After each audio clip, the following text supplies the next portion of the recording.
With us today, we have Professor Dan Baat. He's a famous archaeologist. He's probably the most known archaeologist of Jerusalem. Professor Dan Baat with us. Shalom. Shalom, shalom. And welcome to our show. Thank you. Archaeology, Jerusalem, and the Bible.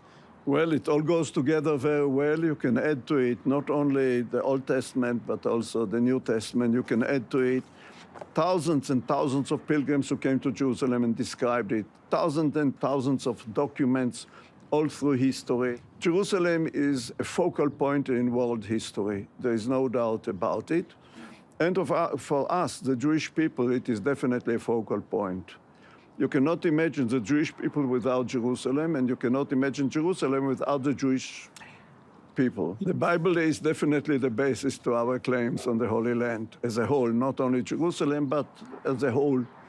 But archaeology, of course, proves itself. When you dig around the Temple Mount, you cannot dig in the Temple Mount itself, but when you dig around the Temple Mount, you have, for example, all the Jewish inscriptions around it, all the Jewish coins. If you're going to see the stone on which is described the point where the high priest was standing blowing his trumpet to declare the coming of the Sabbath, it is endless. It is endless and endless. It's not a problem. We're talking about the temple, and under the temple, under the Western Wall, there are what we call the tunnels, the rabbis' tunnels. And not rabbi. If I excavated it, it's not the rabbis, it is mine. We, as Israeli, we know that you had a lot to do with those tunnels. Yes, when when I was a district archaeologist of Jerusalem, which means in charge on all the archaeological activity in the city and around it, the tunnels is simply, we excavated a tunnel along the western wall of the Temple Mount. It is the greatest of all the holy shrines and temples in the classical world. Everybody who has seen pictures from Israel always see people praying at the western wall. This occupies only 1/9 of the entire length of the wall. The question is, why did it become holy?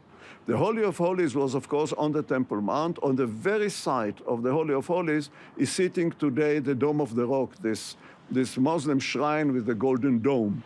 So by going along the tunnel and you come to a certain point, you are at the closest possible point to the place, and that's really why it became, after we've excavated and exposed it, people are going to pray there, and they believe that a prayer there will be superior to a praying in the traditional Western world. Which brings us to the next question.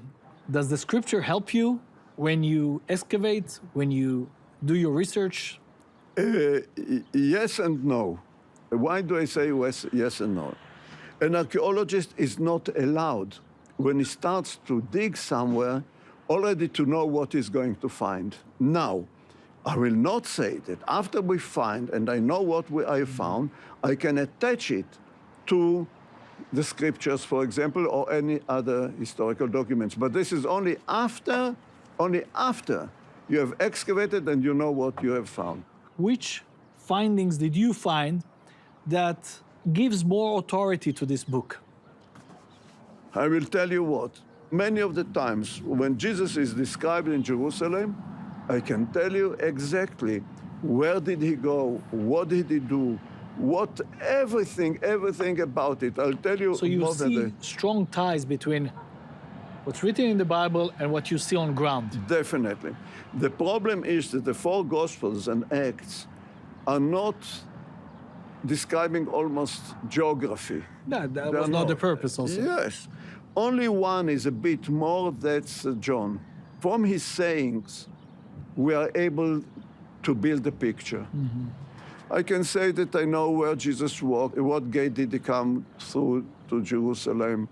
I can say when Paul is coming with 2 Greeks, who are Gentile, onto the Temple Mount, and everybody is angry, and they tell him, take them to their court in the temple. I can say where this court was. The court of the Gentiles. According to the book of Acts, yes. And so, actually, our knowledge, I say ours because I share it, of course, all the time. I like to share what I find and ask for opinions. It's very, very important. Beautiful. And as our professor Dan Baat was telling us, if you want to read into the 5th gospel, which is the land itself, you have to come to Israel. Come, smell, and touch Professor Dan Barth, what a great joy. Thank you. you. And to you, our friends, stay with us for another insight on Israel.